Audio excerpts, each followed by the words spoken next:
There's so much to say about this game I hardly know where to begin. Slaughter Sport, or Fat Man, as the original Japanese release was called, is one of the handful of pre-Street Fighter II one-on-one fighting games that came out near the end of the 80s.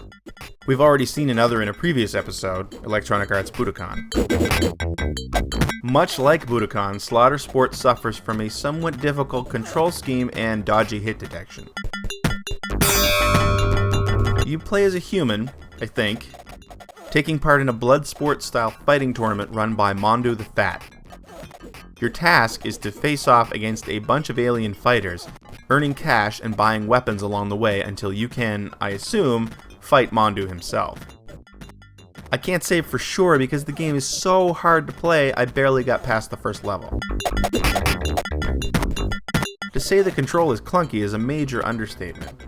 The jumps feel really short and hoppy, and it's really hard to get the timing down properly. Plus, I'm not really sure if I'm hitting the right button for the right attacks at all times either.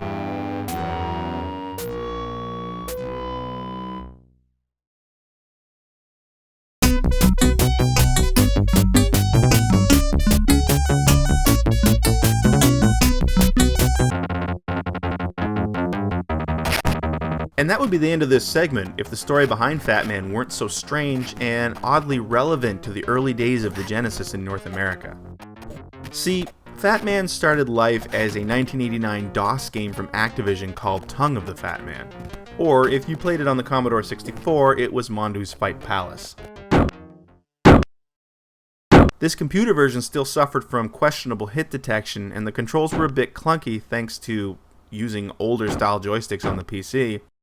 But it also featured a much more robust item and weapon system, as well as the ability to choose from 3 different protagonists and a betting feature that could earn you more cash as you fought. The cool betting feature was excised from the Genesis game entirely, and the weapons feature and overall visuals were scaled way back.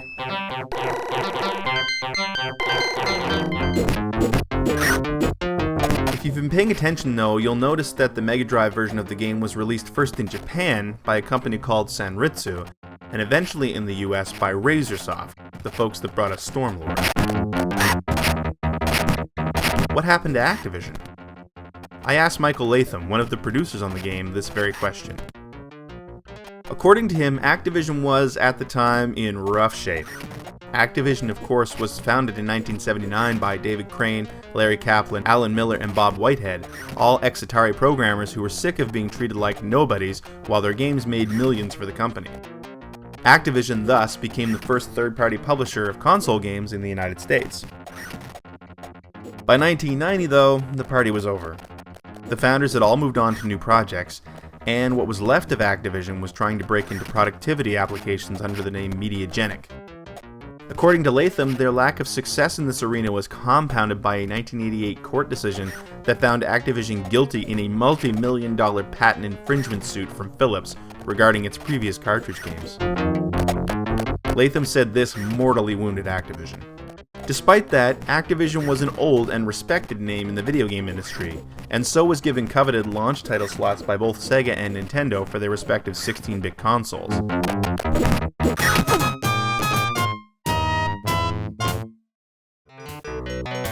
In fact, Activision had 2 key games in development for the Genesis.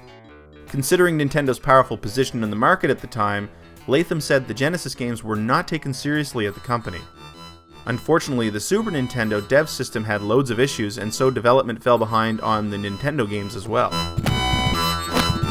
Slaughter Sport, he said, was a result of he and his team scrambling to get anything done in time for the Genesis launch, which he says accounts for the unfinished, buggy results. The game was technically completed and awaiting review by Sega, but by then it was too late. The patent infringement decision knocked out the Mediagenic version of Activision, and the company was bought by an investment group headed by Bobby Kotick. Activision filed for Chapter 11, everyone was laid off, and the entire company moved down to LA. Oh, and that other key Genesis title Activision was working on at the time? Joe Montana Football. Latham told me he figures Tongue of the Fat Man was acquired by Sanritsu in the ensuing bankruptcy fire sale. He still cringes to think how buggy the final release was.